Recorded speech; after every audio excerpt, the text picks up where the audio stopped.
இருளை விலக்கி உலகை எழுப்பும் ஞாயிறு அங்கே குடியிருப்பான். அவன் ஆனை முகத்தனின் அடியவர் மனத்தில் ஒளியாய் வந்து கொலுவிருப்பான்.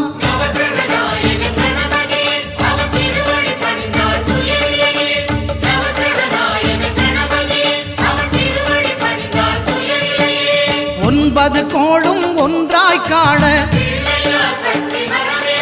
அங்கு கற்பகம் என்னும் கடவுளின் மெய்யில்